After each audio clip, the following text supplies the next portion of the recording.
تو موت یاد رکھنے کی چیز ہے، اللہ تعالیٰ یاد رکھنا ہے، اللہ کو یاد رکھنا ہے، اللہ سب کے خالق و مالک ہے، اللہ نے ہمیں پیدا کیا دنیا کے اندر ڈال دیا ہے امتحان و آزمائش کے لیے، تیاری کے لیے، لیکن اس کا یہ مطلب نہیں کہ ہم اسی میں لگ کے ختم ہو جائیں گے اور اس سے آگے ہمیں جانا نہیں ہے۔ دوبارہ اللہ تعالیٰ ہمیں موت کے بعد زندہ کریں گے، بعث بعد الموت والبعث بعد الموت۔ جو ایمان مفسر ہے اس میں 5-6 چیزوں کا تذکرہ آیا، ان میں سے ایک یہ بھی ہے کہ موت کے بعد دوبارہ زندہ ہونے پر ہمارا ایمان ہے، یقین، ہم ایمان لاتے ہیں۔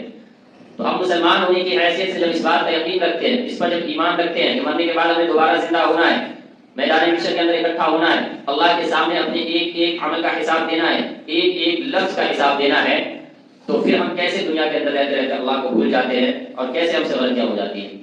اگر اللہ تعالیٰ کو ہم یاد رکھیں گے، ہر وقت موت ہمارے سامنے ہر وقت ہوگی، یاد رکھے ہوئے ہوں گے، تو کیسے ایسا ہو جاتا ہے کہ ہم سود خوری میں لت ہو جاتے ہیں، کیسے ایسا ہو جاتا ہے کہ ہم نمازیں چھوڑ دیتے ہیں اور ہمیں فکر بھی نہیں ہوتی۔ تو یہ دونوں چیزیں ایسی تھی جس کو کثرت سے یاد رکھا جائے۔ جس آدمی کو موت کی یاد تازہ ہو، ہر وقت ہو، وہ کتنا بھی مالدار ہو جائے، دنیا اسے غفلت میں نہیں ڈال پاتی، کیونکہ وہ مال دولت اس کے دل کے اندر اس کی محبت نہیں آنے دیتی۔ باہر میں جتنا بھی ہو، جب اللہ کا خوف ہے، اللہ کے سامنے حاضری کا یقین ہے، تو مال کے جو حقوق ہے وہ ادا کرے گا، زکات دے گا، صدقات و خیرات دے گا، بیوی بچوں کے جو حقوق ہے وہ ادا کرے گا۔ یہی چیزیں تو انسان کو غافل کرتی ہے۔ یا ایھا الذین آمنوا لا تلھکم اموالکم ولا اولادکم عن ذکر اللہ، کہ اے ایمان والو، تمہیں تمہارے مال و اولاد اللہ کی یاد سے غفلت میں نہ ڈال دے۔ اللہ تعالیٰ نے کیوں کہا؟ کیونکہ اکثر یہی چیزیں انسان کو غفلت میں ڈال دیتی ہے۔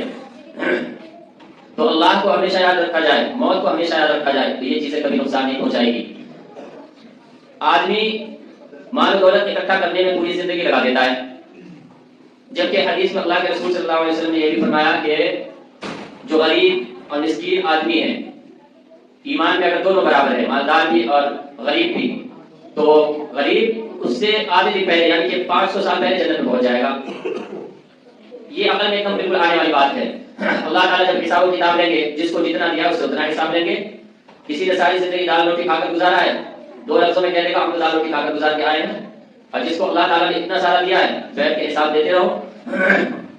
لیکن ایسا نہیں ہے کہ ہر غریب ہر امیر سے پہلے جائے گا۔ امیروں میں بھی بہت سی قسمیں، بعض ایسے ہیں جن کو اللہ تعالیٰ نے مال و دولت دیا ہے تو وہ اپنی ضرورت سے زیادہ دوسری کی ضرورتوں کا خیال رکھتے ہیں اور دین کی دیگر ضروریات کو بھی پورا کرتے ہیں، تو یہ لوگ ان غریبوں سے پہلے جائیں گے جن غریبوں نے احکام شریعت کے اندر کوتاہی اور سستی کی ہے۔ بہرحال کہنے کی بات یہ تھی کہ اللہ کے رسول صلی اللہ علیہ وسلم نے فرمایا اکثر ذکر حاصل لذات، لذتوں کو توڑ دینے والی چیزوں کو اکثر یاد کرتے رہا کرو، کثرت سے یاد کرتے رہا کرو، اور وہ کیا ہے؟ وہ ہے موت۔ یعنی موت انسان کی حقیقت ہے جس سے فرار نہیں، تو انسان اس کو بھول جاتا ہے، انسان غافل ہو جاتا ہے۔ جب غفلت آئے گی تو یہ تمام طرح کی بیماریاں آتی ہیں کہ ہم نماز